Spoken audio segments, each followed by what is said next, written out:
Voilà, j'arrête le partage pour le moment. Donc, je sais que vous êtes là. Et puis, en fait, je déroule ma conférence. Et puis après, on passe en mode, comme d'habitude, avec vos photos et tout. Et vos voix. D'accord. D'accord? Ouais. Ok. Bienvenue tout le monde.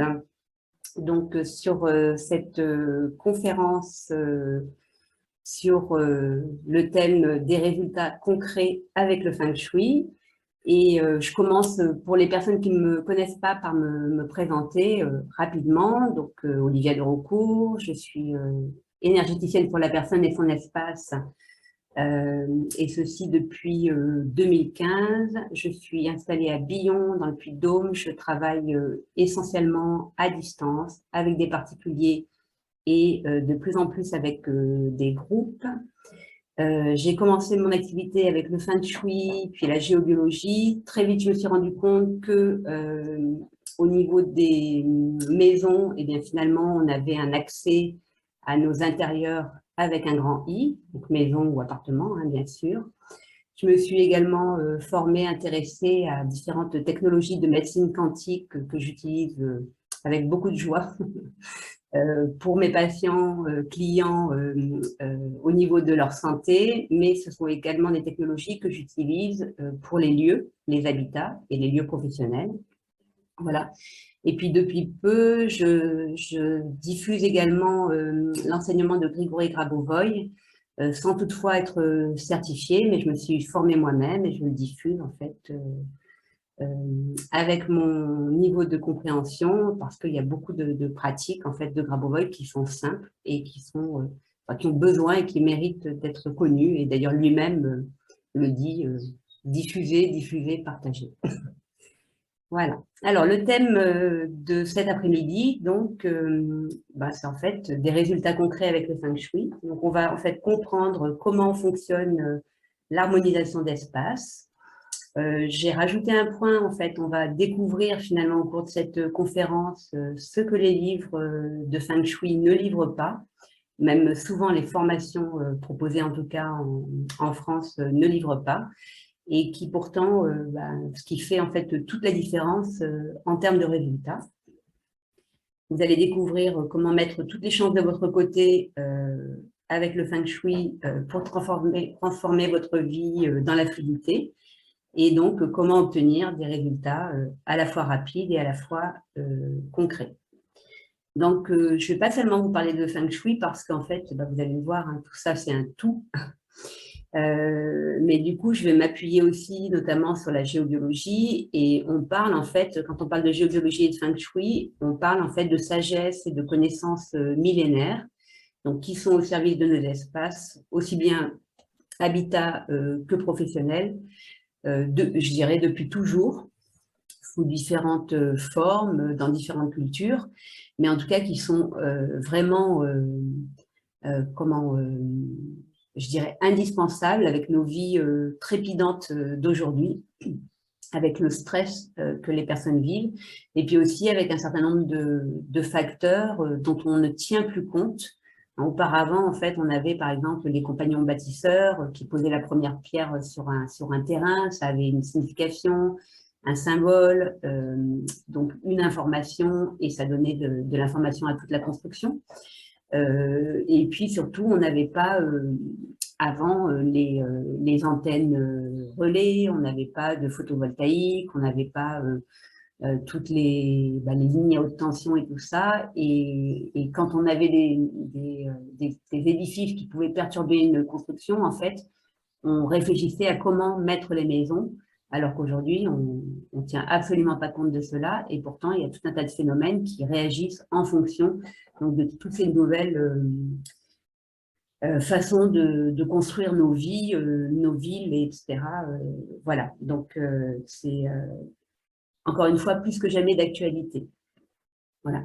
Et puis juste par rapport à ces sagesses, ces connaissances millénaires, donc je dirais que peut-être ma plus-value dans tout ça, en dehors du fait d'avoir étudié, expérimenté, d'abord pour moi et puis pour plein de clients, ma spécificité, en fait, c'est de me servir aussi de ces technologies de soins de médecine quantique dont je vous ai parlé, et que j'ai pu adapter en fait à l'harmonisation des maisons de façon très approfondie. Alors, je vais vous partager mon écran, juste pour illustrer mon propos. Donc, sur cette illustration, donc le premier point sur lequel je veux vraiment appuyer, qui vient avant, je dirais, avant même l'observation de la maison, il faut vraiment bien comprendre que, donc pour comprendre en fait comment fonctionne l'harmonisation d'espace, donc avec la géobiologie et le feng shui, c'est vraiment bien comprendre en fait d'abord l'énergie universelle, donc cette idée en fait que le vide n'est pas du vide, mais qu'on est entouré en permanence d'informations. Et au-delà de ça, en fait, bien comprendre qu'on vit à la fois dans un monde physique, donc celui qu'on connaît le mieux, hein, celui de nos 5 sens, celui de la matière, à la fois donc, dans ce monde énergétique, donc qui est un monde d'information avec toutes les qualités de vibration possibles et imaginables, d'une certaine façon, en fait, tout ce que l'on peut imaginer existe à ce niveau-là. Hein, donc sous forme de mémoire, sous forme d'idées, sous forme de futurs projets, sous forme de sons, d'émanations. Tout ça, ça vient en fait des mondes minéral, végétal, animal et humain, avec toute la complexité de ces mondes donc, qui, en termes d'information, se retrouvent dans ce vide qui n'est pas du vide. Et donc, je vous ai parlé du plan physique, du plan énergétique, et on a aussi un plan auquel on a accès tout le temps, qui est en fait le plan que moi j'appelle fondamental, qu'on pourrait appeler informationnel, et qu'on peut aussi nommer, alors moi j'aime bien dire la vie avec un grand V, ou l'univers avec un grand U, ou alors Dieu, la source, le créateur, et où là, en fait, on est sur un plan qui est un plan non sans forme, en fait, et donc du coup, sans dualité. C'est-à-dire que ce plan, on ne peut pas dire plus haut parce qu'il est partout, mais ce plan-là, le plan fondamental ou informationnel, en fait, il est constitué uniquement d'informations et de la juste information, en fait, pour tout ce qui est dans le monde physique et dans le monde énergétique. Alors, donc la petite illustration, en fait, elle montre simplement qu'on arrive dans ce monde physique, donc en tant que petit humain, déjà présent et déjà connecté à ce plan énergétique déjà, et à ce plan fondamental. Tout est déjà là en nous, tout le temps, et finalement ne nous a jamais quittés, même si on peut avoir des périodes de doute. Donc on est connecté depuis toujours, mais on ne le sait pas forcément, et on n'est surtout pas du tout éduqué à écouter cette connexion. Donc, on arrive avec cette connexion qui est représentée par le petit cœur. On grandit souvent sans prêter trop d'attention à cette connexion. Donc, connexion que moi, je peux appeler l'âme, on pourrait dire sagesse intérieure, le grand soi, on peut lui donner plein de noms.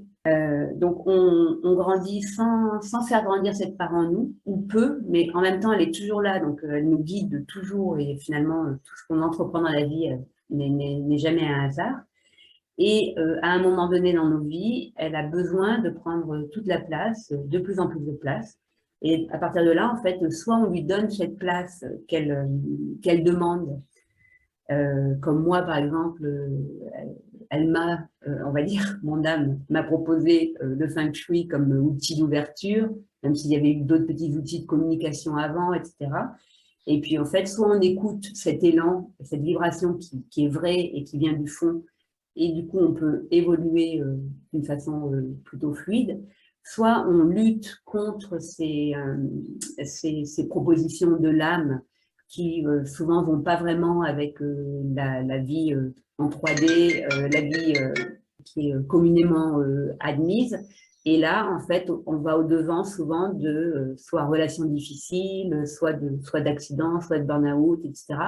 Enfin, différentes choses pas faciles à traverser qui nous qui viennent nous dire reviens à toi, aligne-toi, qu'est-ce que tu veux vraiment? Voilà, en gros, hein, donc elle veut prendre toute la place et puis finalement, on a tout intérêt à lui donner toute la place et du coup à évacuer un certain nombre de, d'idées et de mental qui nous empêchent complètement d'aller dans cette voie-là. Et cette voie-là, elle n'est pas forcément spirituelle, comme moi j'ai choisi d'en faire un métier. Hein. Ça peut se manifester de toutes les façons possibles, en fait.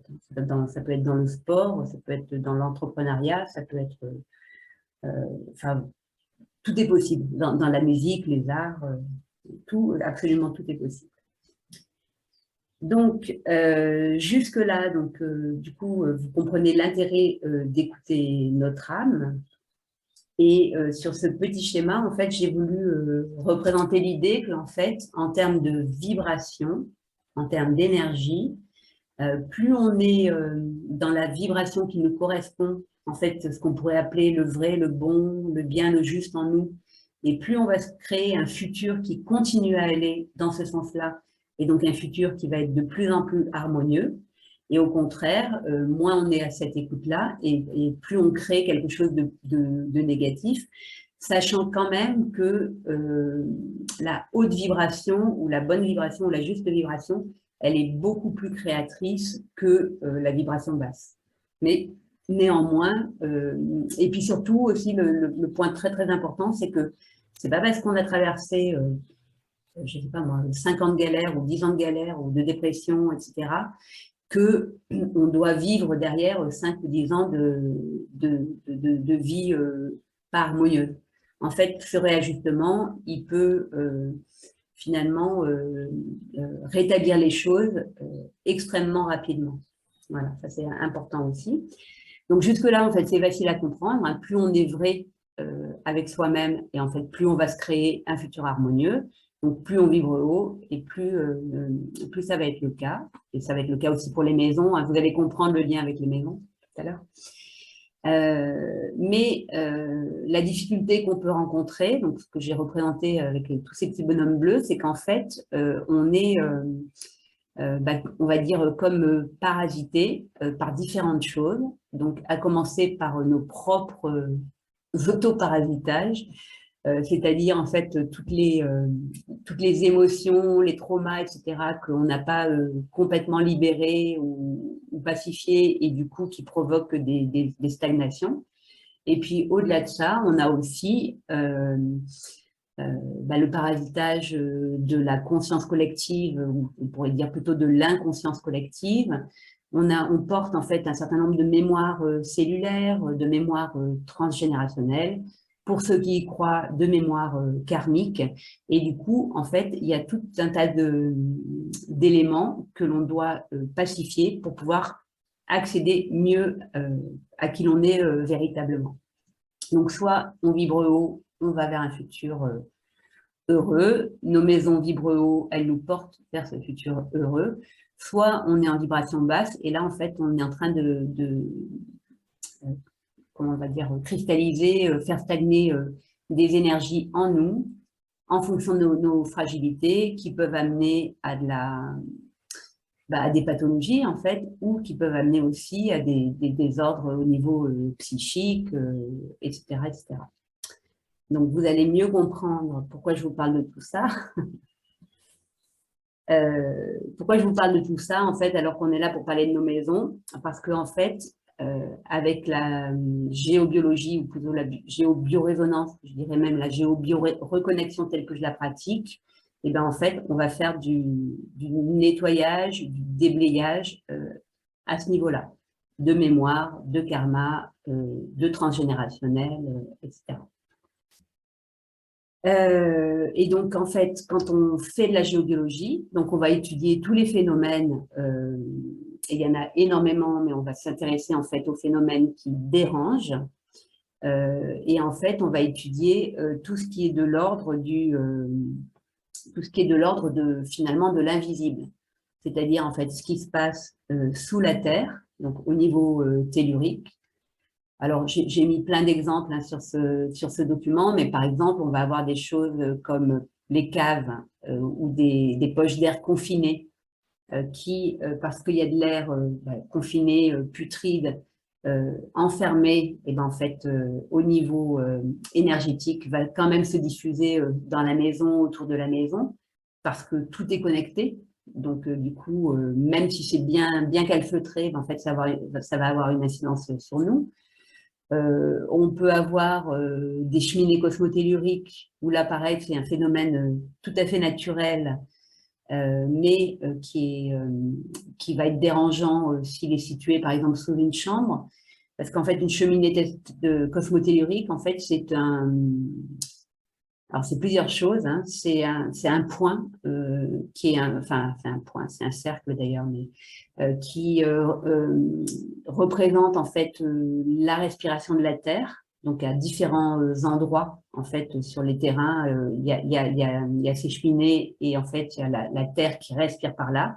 Donc, qui propose à l'inspire, expire, une énergie yang, puis yin, mais c'est un rythme de toutes les 2 minutes. Donc, quand on dort sur une cheminée cosmotellurique, par exemple, en fait, on va avoir l'impression d'avoir dormi. Et puis, en fait, on a eu ce yin-yang permanent toute la nuit, toutes les 2 minutes. Et finalement, les cellules de notre corps, les cellules du vivant, ne se sont pas correctement reposées.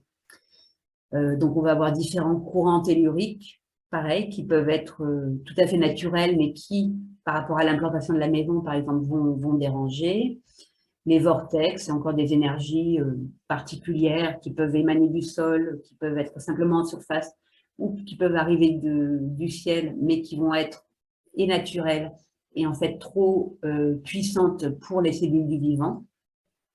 On va s'intéresser aussi aux failles géologiques, à la qualité du terrain, aux différents. Alors, les points étoiles, points de croisement, en fait, ce sont les réseaux électromagnétiques de la Terre qui, eux aussi, sont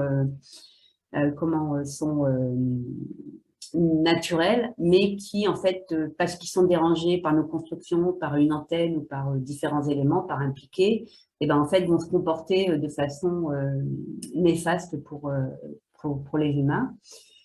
Voilà, donc ce sont quelques exemples. Et puis, au niveau tellurique aussi, ce qu'on va faire, qui est très, très important, c'est qu'on va aller fouiller, je dirais, les couches souterraines avec tout ce que cela peut comporter en termes d'ancienneté.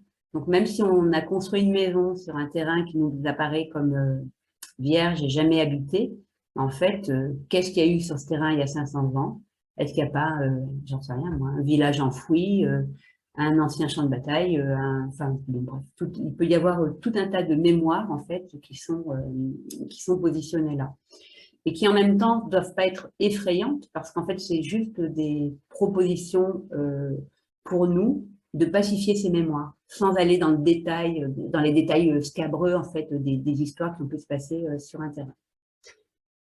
On va aussi s'intéresser à la mémoire des murs, bien sûr aux entités.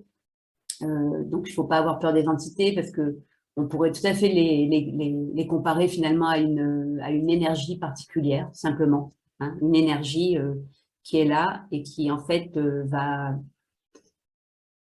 c'est pas forcément quelque chose de méchant, simplement, ça va prendre de l'énergie. Ça va prendre de l'énergie au vivant.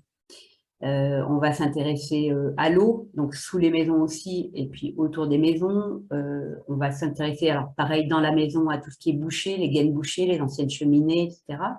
Bien sûr, à tout ce qui est électropollution, comment on dit bon, j'ai plus le mot, mais en fait, l'électricité qui s'échappe des installations vieillissantes, les compteurs, les tableaux électriques, les compteurs Linky, l'électroménager.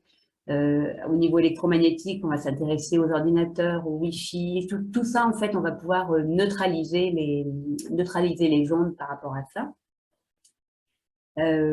Qu'est-ce que j'oublie? Oui, tous les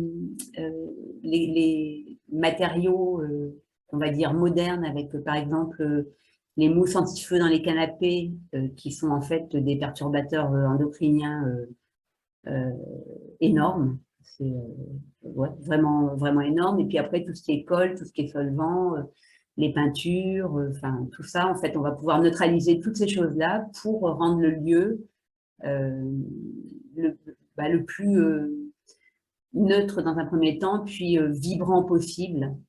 Et tout ça, en fait, on va le faire ensemble et on va le faire, en fait, à partir de notre âme. Et voilà, au niveau cosmique, donc il y a aussi tout ce qui passe dans l'air au niveau électromagnétique, ligne haute tension, antenne relais, etc. Les entités, on en a parlé. Et puis j'ai mis à cet endroit-là, mais on va aussi s'intéresser à tout ce qui est malveillance, énergie négative, magie noire, sanctuaire, etc., etc. Mais encore une fois, sans entrer dans des détails trop occultes ou trop traumatisants. En fait, c'est pas utile d'aller chercher très loin. Enfin, on va chercher très loin, mais c'est pas utile en fait de passer du temps sur ces histoires-là. Une fois qu'on a compris que tout ça existait, mais en fait, on fait ce qu'il faut pour revenir à quelque chose de plus doux, plus paisible. Donc, en fait, la géobiologie, moi, telle que je la propose, et donc qui devrait s'appeler géo-bioreconnexion, c'est un accès toujours plus profond à qui l'on est véritablement. C'est quelque chose qui est durable, c'est-à-dire qu'il n'y a pas besoin de venir me voir tous les ans pour réajuster sa maison.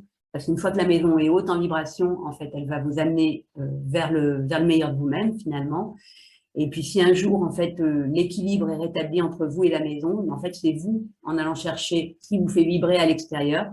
Puis, chaque fois que vous allez revenir, allez continuer à faire monter la maison, etc., etc. Donc, elle vous ressource. Et puis, en fait, vous-même, vous ramenez encore des énergies. Et du coup, c'est durable. Après, on peut tout à fait avoir envie de faire un point tous les 3 ans ou tous les 5 ans, ou alors pour une nouvelle maison aussi, par exemple.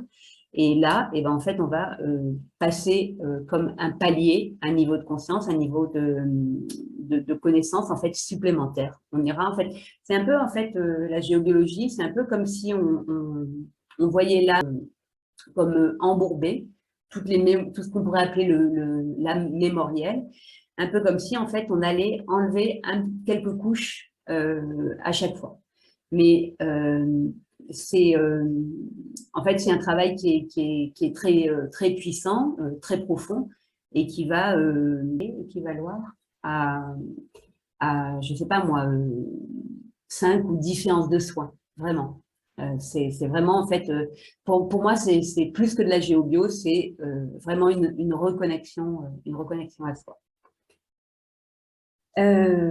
Après, ce que je propose aussi dans ma pratique, en fait, pour les personnes, c'est d'apprendre vraiment à ajuster leurs pensées et à se libérer émotionnellement et à faire ça, en fait, tous les jours. Donc, pour ça, j'ai une petite technique, mémotechnique. En fait, on pourrait dire que ce sont des clés, 5 clés qui s'ouvrent les unes après les autres. Et je ne vais pas rentrer dans le détail, mais en fait, l'idée, c'est d'être vraiment dans l'accueil et, entre guillemets, l'acceptation de l'inconfort, toute émotion, en fait, ou toute douleur, ou toute maladie, sans être dans la résignation, hein, bien sûr. Donc, c'est juste de regarder les choses pour ce qu'elles sont, un peu accueillir le fait en lui-même. À ce stade-là, on a le droit de se dire il m'a fait ça, tu te rends compte ce qu'il m'a dit, etc. On a le droit de laisser parler on va dire notre mental ego. Une fois qu'on a repéré l'inconfort, en plus, accepter l'inconfort, c'est aussi se donner une possibilité, et ben justement, de entre guillemets, guérir, hein, de partir, de le fluidifier.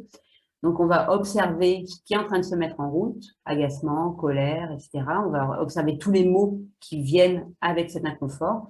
Peut-être ce qui nous rappelle en termes de passé, mais pas forcément.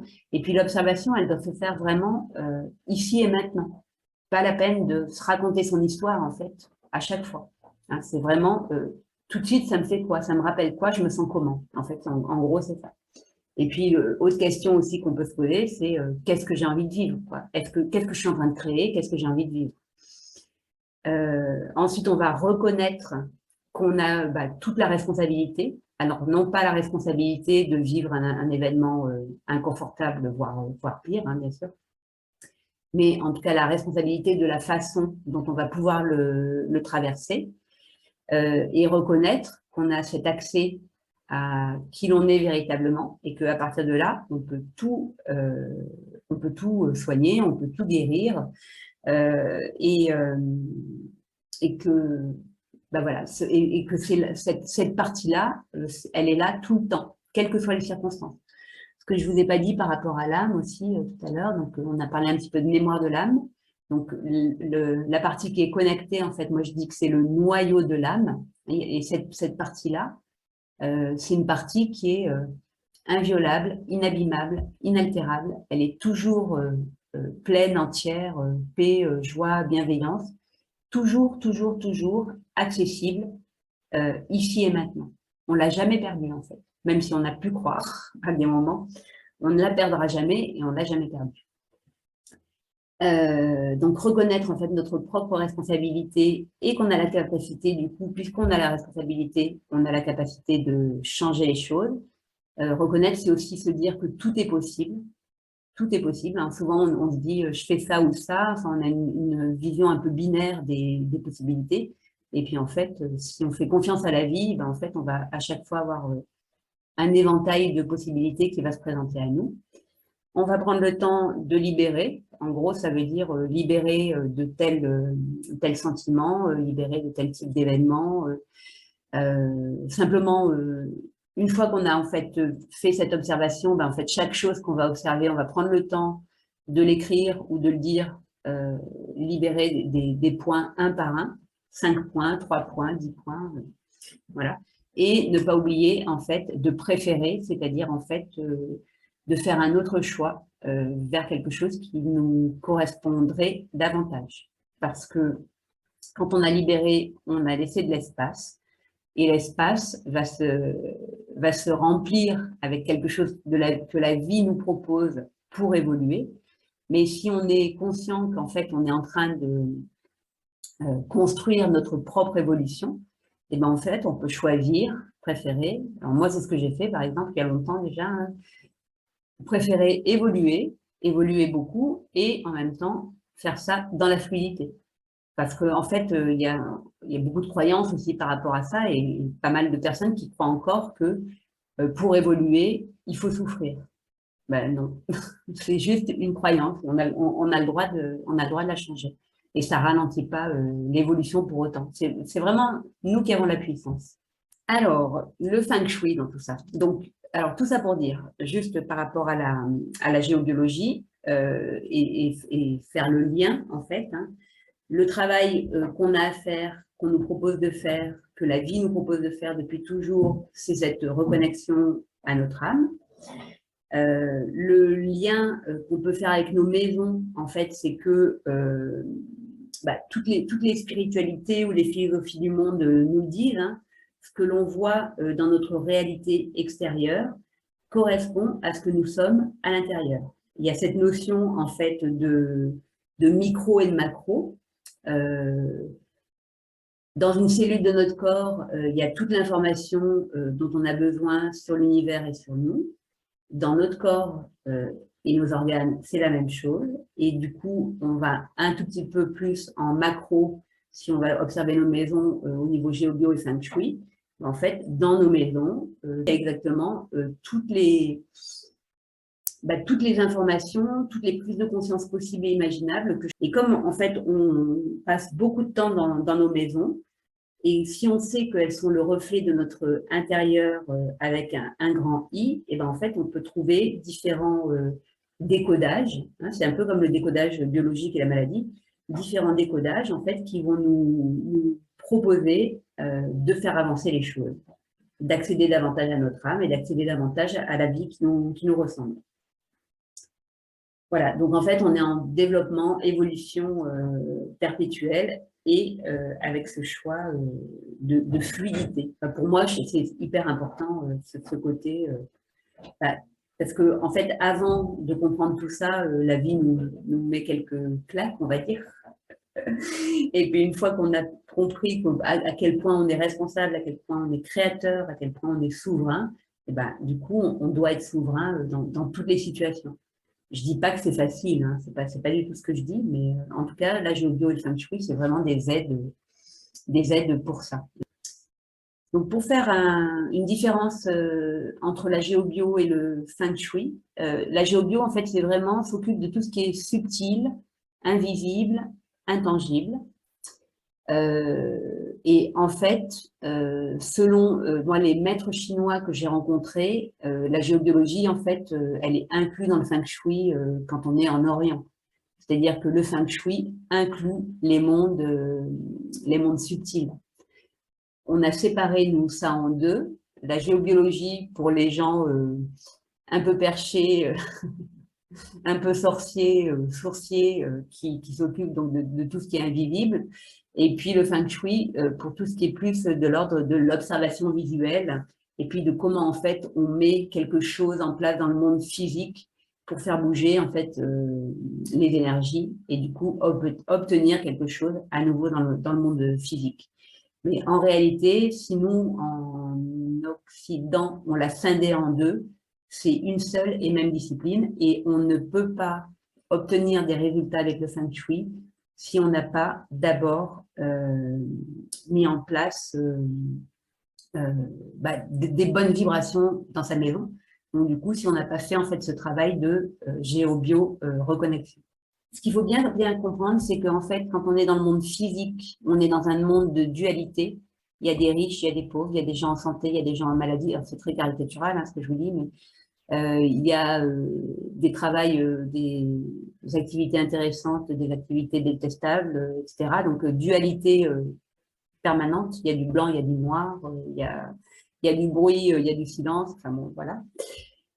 Au niveau énergétique, c'est pareil, des bonnes énergies ou des mauvaises énergies, de l'ombre ou de la lumière, etc.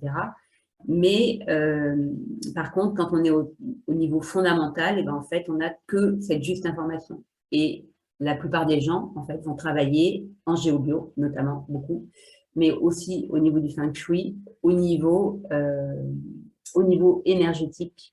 Et quand on travaille en fait seulement au niveau énergétique, sans avoir cette vraie connexion, eh bien en fait, on va risquer de déséquilibrer quelque chose. On essaye d'équilibrer d'un côté, mais avec la dualité, en fait, il y a un déséquilibre qui se crée par ailleurs.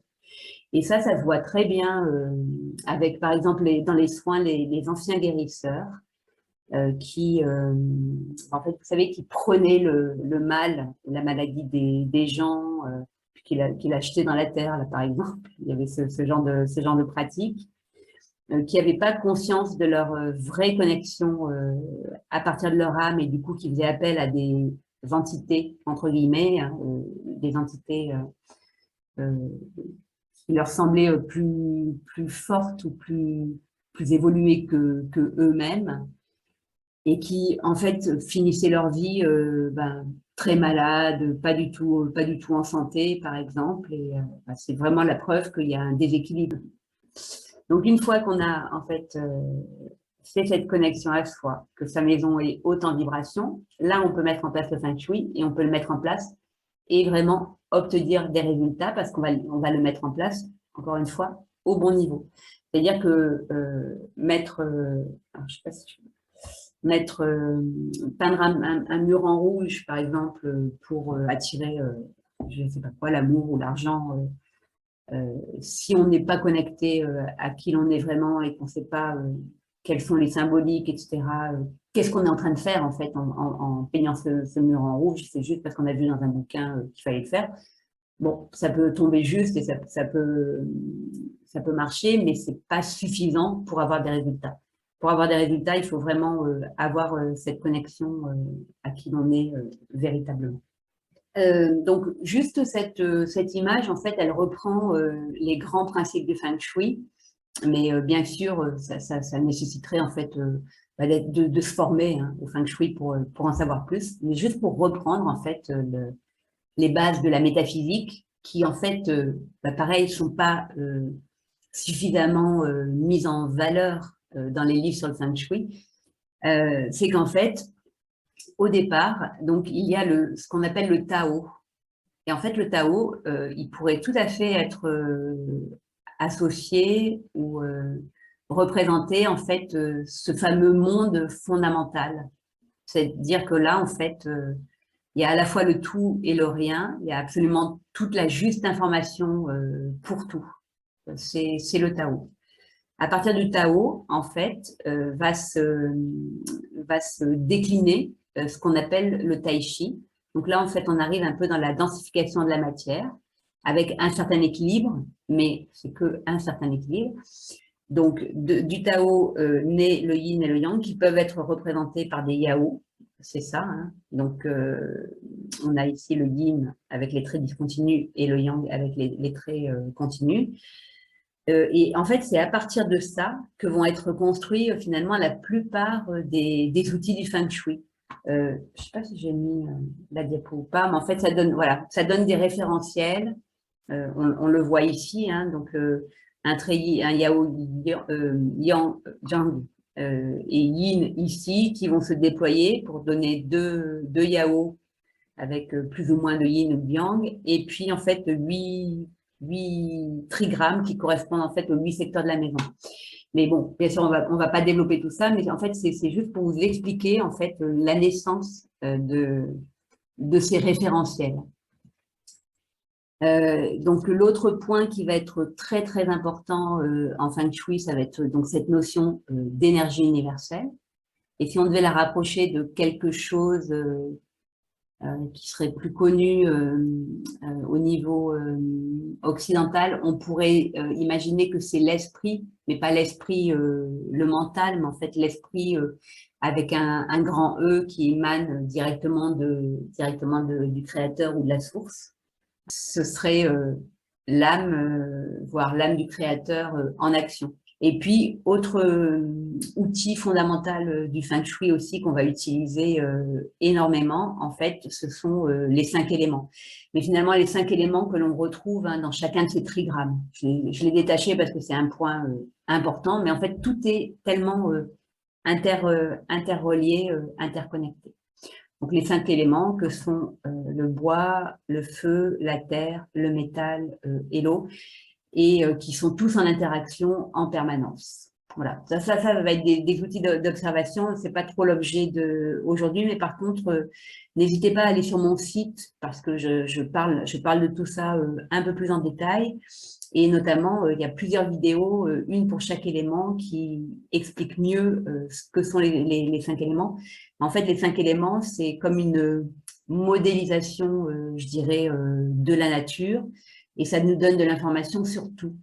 On va pouvoir s'en servir, bien sûr, pour les pièces de notre maison, mais on va pouvoir s'en servir aussi par rapport à nos émotions, on va pouvoir s'en servir par rapport à notre façon de nous habiller, on va pouvoir s'en servir par rapport à les Chinois aiment bien ça, la lecture de la physionomie.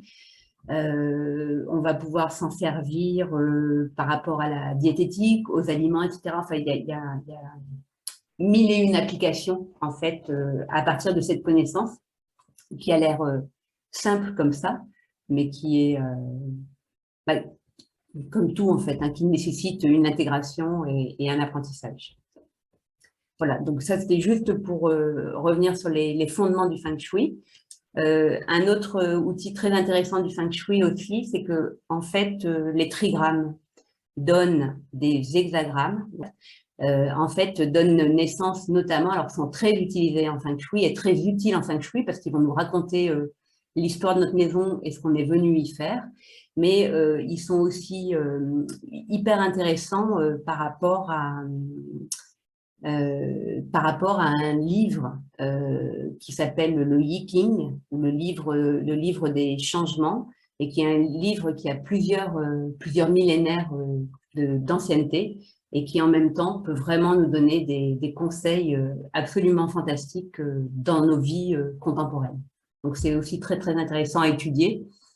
Ici aussi, les animaux du Bazi, l'astrologie chinoise aussi, se positionnent de la même façon sur le symbole du Tai Chi que l'on retrouve ici. Voilà. Mais bon, voilà, ça c'est plein d'éléments dont je parle un peu plus précisément en formation, par exemple. Mais c'est juste pour vous montrer à quel point, en fait, tout est interrelié, interconnecté. Et surtout, ce qu'il faut peut-être retenir par rapport à ça, c'est que quand rééquilibre quelque chose, par exemple, les éléments, si on parle du foie, hein, parce que le bois, c'est le foie, bah, si on rééquilibre le foie, on va faire mieux fonctionner le cœur. Le feu, c'est le cœur et l'intestin grêle, qui va entraîner un meilleur fonctionnement de la rate et de l'estomac, etc. Donc, en fait, et de la même façon, s'il y a un des éléments qui dysfonctionne, et ben, en fait, il va entraîner en cascade le dysfonctionnement des autres. Donc, il y a vraiment cette notion de tout est lié, tout est relié. Alors, donc le feng shui, en fait, qu'est-ce que c'est concrètement? Donc, c'est une observation de nos espaces de vie, donc par rapport à l'orientation de la façade, par rapport à la date de construction du lieu et par rapport à ses habitants. Et donc, on va observer aussi l'environnement extérieur, on va observer l'agencement intérieur et on va en fait chercher à faire rentrer davantage d'énergie bénéfique et à diminuer en fait ce que l'on pourrait qualifier d'énergie néfaste dans la dualité. Mais c'est vraiment ce qu'on va chercher. Comment, à partir de ce que j'ai à l'extérieur, je vais pouvoir harmoniser ce qui est à l'intérieur de ma maison et, en l'occurrence, à l'intérieur de moi. Et donc, une carte énergétique en feng shui, ça va donner quelque chose comme ça. Ça va donner, en fait, déjà, si elle est bien montée, on va en fait avoir l'histoire du lieu. Hein, vraiment, on va pouvoir voir à quelle période il s'est passé telle ou telle chose. Et en fait, on va pouvoir déterminer des secteurs et obtenir différentes informations à partir de ces petits chiffres-là qu'on appelle des étoiles volantes. Et à partir aussi du secteur, je dirais, géographique de la maison. Et à partir de là, en fait, et en fonction de ce qu'il y a dans la maison, il n'y a pas une maison qui est faite pareil, on va en fait trouver où sont les dysfonctionnements, on va bien sûr les valider avec le client pour vérifier il y a vraiment besoin de faire une correction. En général, c'est ce qui se passe. Mais après, la personne, elle peut aussi très bien avoir rééquilibré les choses par ailleurs dans une autre activité. Par exemple, elle peut avoir un métier qui lui plaît tellement qu'il compense on va dire la faille, le point qui serait entre guillemets dit négatif. Et donc, en fait, on va pouvoir aussi indiquer les meilleures directions pour chaque personne, décider de où est-ce qu'on va positionner le bureau, les lits, quelle place serait plus adaptée à table, etc. Enfin, on va pouvoir regarder tout ça. Donc, l'histoire, j'en ai parlé. Et donc, on va pouvoir mettre en place différents… alors, on appelle ça des remèdes, j'aime pas tellement ce mot, différentes préconisations pour rééquilibrer le secteur. Et après, la personne, en termes de préconisation, est tout à fait libre de ce qu'elle va mettre. C'est-à-dire que le feng shui, c'est pas une maison de 300 mètres carrés avec des baies vitrées, une piscine sur la mer et des canapés blancs, comme on voit beaucoup dans les magazines, en fait. On peut tout à fait faire du feng shui dans un endroit qui est je sais pas moi, plus rustique ou plus rococo si la personne aime ça, ou plus de la décoration anglaise. Enfin, en fait, peu importe. On peut faire du feng shui partout. Ça se voit pas forcément. Et les préconisations à mettre en œuvre, bah, ça peut aller voilà, de la couleur d'un mur, des symboles, des tableaux, des objets, des tapis, du linge de maison. Et on n'est pas non plus obligé de dépenser des 100 et des 1000 pour faire du feng shui chez soi. Alors, donc pour revenir en fait sur les objectifs de cette rencontre, en fait, donc je vous avais dit, découvrez ce que les livres de feng shui ne livrent pas. Donc, on en a parlé, hein, en fait, c'est que bon, déjà, la géobiologie fait partie du feng shui. Zéro résultat sur une maison qui est dite plombée, hein, c'est-à-dire une maison très basse en énergie. Vous pouvez mettre toutes les préconisations feng shui que vous voulez, ça ne fonctionnera pas. Le deuxième point qu'on a aussi pas mal développé, c'est que les résultats arriveront de façon concrète si vous travaillez cette discipline ou que vous faites appel à quelqu'un qui vous aide à travailler dans ce sens-là, uniquement si vous êtes connecté à qui vous êtes véritablement. Voilà. Et donc, du coup, entre les deux, bah, il y a en fait cette histoire de libération émotionnelle qui est super importante.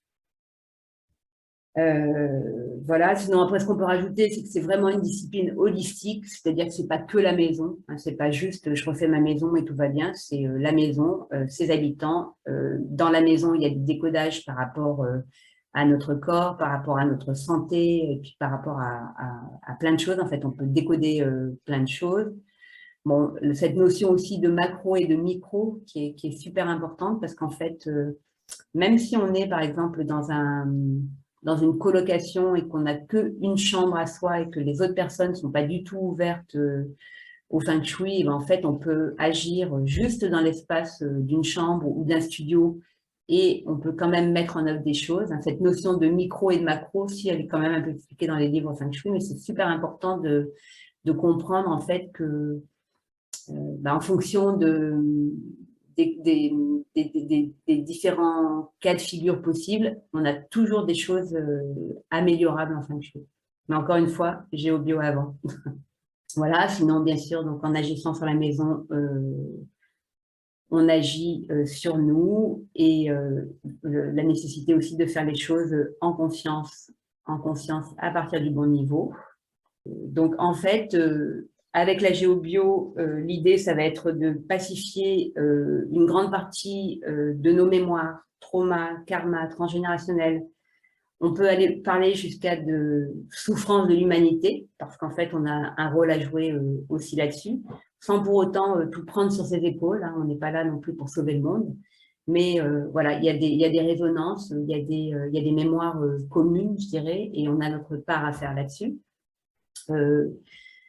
Pacifier aussi tout ce qui est de l'ordre de l'inconscient collectif et donc se reconnecter à soi avec la géobiorésonance.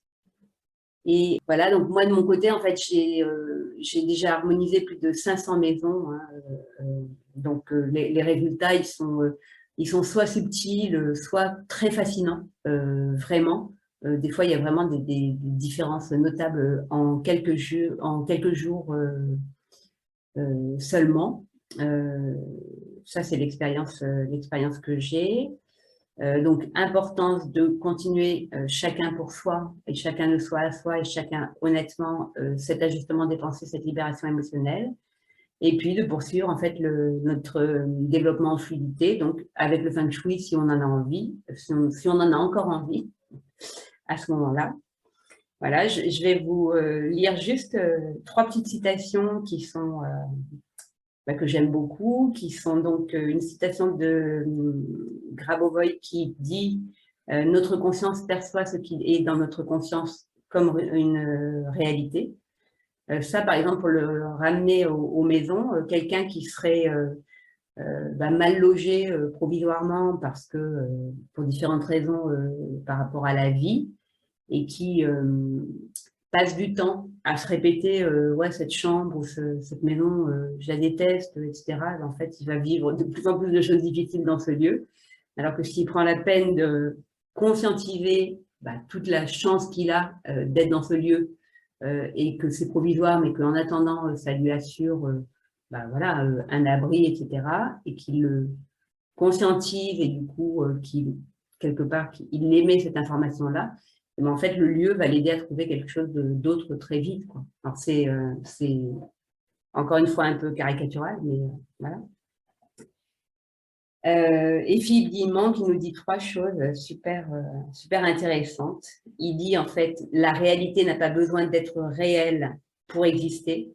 Donc, ça veut dire en fait que dès lors qu'on émet une pensée, et même si ce n'est pas encore réel dans la matière, la pensée est là, et en fonction de comment on va la nourrir, on va pouvoir la faire exister, mais elle est déjà là, l'idée, la pensée, etc. Toujours Philippe Guillemont nous dit la conscience permet de fabriquer espace, temps, matière à partir d'un univers d'information. Donc, c'est vraiment, tout est de l'information. Quelle information on donne à nos maisons, quelle information on se donne à nous-mêmes. Et tout ça, en fait, ça ne doit pas rester des simples phrases ou des simples citations qui nous font vibrer une fois, mais c'est vraiment, en fait, ce qu'il faut mettre en œuvre dans nos vies au quotidien, et un peu plus chaque jour, je dirais. Et c'est ce qu'on fait en harmonisant sa maison. Oui, si, ce que j'ai envie de rajouter quand même, c'est que par rapport à tout ce que je vous ai dit auparavant, alors pour moi, il n'y a pas de stagnation ou de blocage que l'on ne peut régler à partir du moment où on reprend notre pleine responsabilité, la pleine responsabilité de ce que l'on vit. Il y a rien, en fait, que l'on ne peut pas régler. Alors, donc on en était au décodage. Donc, je vous donne quelques informations. Mais quelques informations qui sont accessibles à tout un chacun et tout de suite. Donc, on n'est pas sur le décodage biologique, mais on est sur le décodage habitation. Alors, piste de décodage. Quels sont les premiers parasites de notre maison? Donc, tous ceux sur quoi on peut agir, nous, dès aujourd'hui, en fait, dès à présent. Donc, en fait, premier parasite, vous avez en fait tous les objets inutiles ou que vous n'aimez pas ou qui vous rappellent le passé, qui vont vous permettre finalement de dépasser des situations. Si on garde de la vaisselle ébréchée, des vêtements qu'on ne met plus jamais, des bibelots, du fouillis, des choses cassées, des choses qui nous… En fait, tout ce qui n'est pas soit utile, soit agréable à regarder ne devrait pas être dans nos maisons.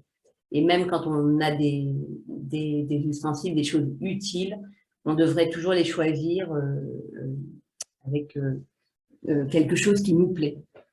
Parce que chaque fois qu'on voit un objet qui nous déplaît, pour une raison ou pour une autre, hein, ça peut être n'importe quoi en fait, et ben en fait on s'envoie une information qui n'est pas la bonne information, même si on n'en a pas conscience, parce que bien sûr on ne va pas à chaque fois qu'on, je sais pas moi, à chaque fois qu'on boit dans une tasse ébréchée, on ne va pas dire ah je déteste cette tasse, mais l'information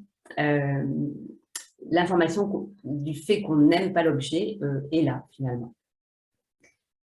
Éviter aussi de garder des vieilles lettres, des vieilles photos, des plantes malades, des vieux papiers. Éviter aussi tout ce qui est, tout ce que l'on garde par loyauté, sans vraiment aimer. Voilà. En fait, l'idée, c'est de faire de la place. Et aussi, ce qui est un parasite très, très important, en fait, c'est de garder ce que vous accumulez, ce que nous accumulons pour le cas où on viendrait à manquer plus tard. Parce que là, il faut vraiment se demander quel message on envoie à la vie. Par exemple, j'en sais rien, moi, je garde un jean qui ne me va plus et qui est trop grand parce que j'aime ainsi, au cas où un jour je regrossisse. Je propose à la vie de regrossir un jour et d'avoir besoin de ce jean. C'est un exemple, mais sinon ça peut être je garde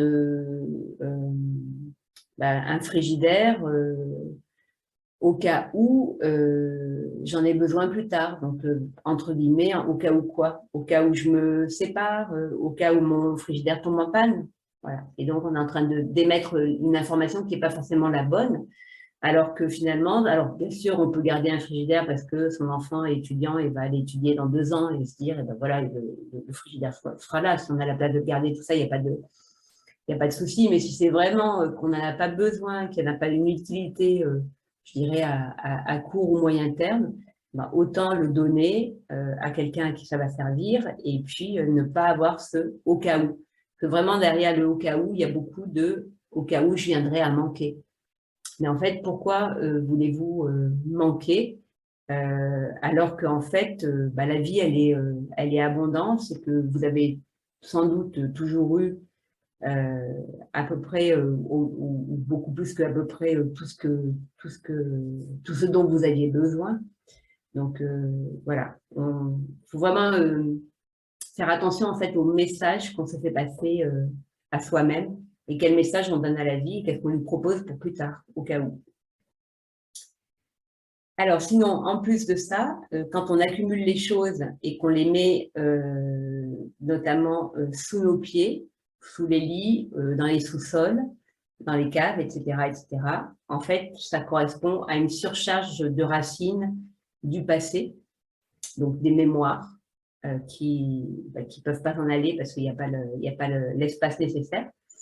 Et puis, c'est aussi cette accumulation d'objets sous soi, en fait, ça va aussi tirer vers le bas.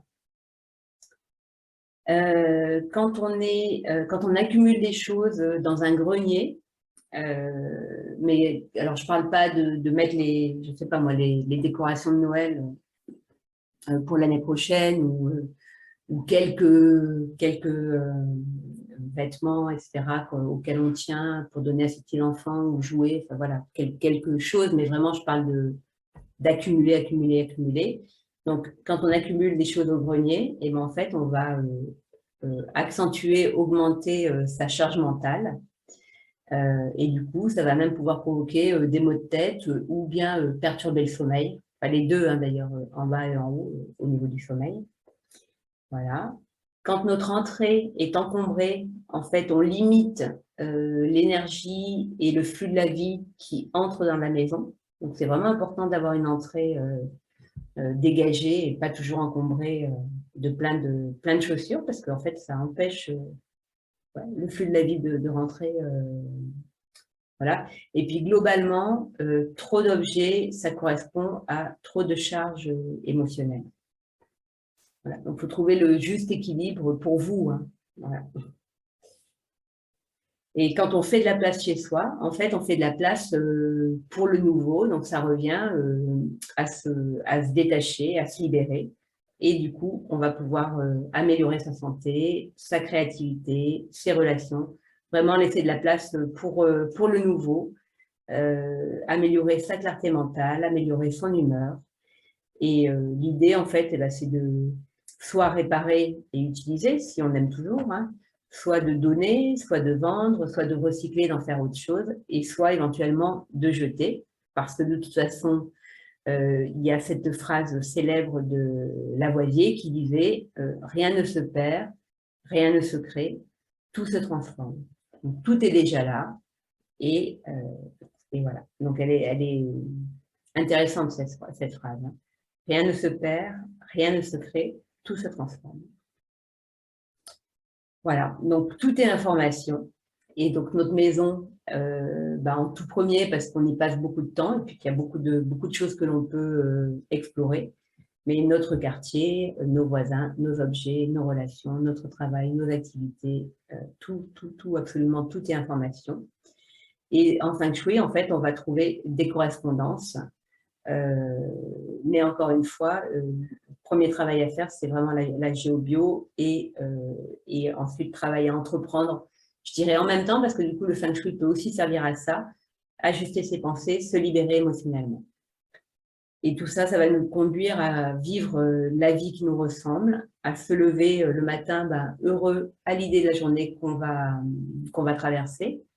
Ça nous amène aussi à être inspirant et aidant pour les autres, mais on commence bien sûr par s'aider soi-même et on va pouvoir améliorer sa relation à l'argent, à l'abondance, je dirais, d'une façon plus large, améliorer ses relations, sortir de la solitude, améliorer sa santé. On peut travailler sur tous les plans qui nous importent en tant qu'humain, mais tout pourvu que cela soit fait à partir de notre âme. D'où l'importance d'y être connecté, reconnecté à un niveau toujours plus profond. Voilà. Et pour terminer cette présentation, je vais vous indiquer en fait ce dont j'ai besoin pour pouvoir évaluer un lieu. Et puis, je vais vous faire aussi une proposition, en fait, derrière, très rapide. Alors, pour pouvoir évaluer un lieu, en fait, j'ai besoin des noms et du nom et des prénoms des personnes qui habitent dans le lieu, parce que quand harmonise un lieu, c'est un travail que l'on fait pour la personne qui est le demandeur, mais aussi sa famille, et que la famille soit ouverte ou non, il y a des choses qui se passent et ça se passe absolument sans ingérence, mais les personnes qui vivent dans le lieu vont capter des vibrations qui leur correspondent et qui leur sont nécessaires à ce moment de leur vie. Voilà, donc j'ai besoin aussi de l'adresse précise, éventuellement avec l'étage, de la parcelle du cadastre, des parcelles du cadastre qui sont en lien avec la propriété, c'est une propriété, une maison. Éventuellement un plan à main levée ou à l'échelle, et éventuellement aussi une photo de la façade et une photo du séjour. Voilà, et si vous êtes là en conférence avec moi aujourd'hui, ou si vous regardez cette vidéo plus tard, je vous propose de faire cette évaluation pour le prix de 30 € au lieu de 55 €. Voilà, il faut juste me le rappeler en me disant que vous avez vu la vidéo.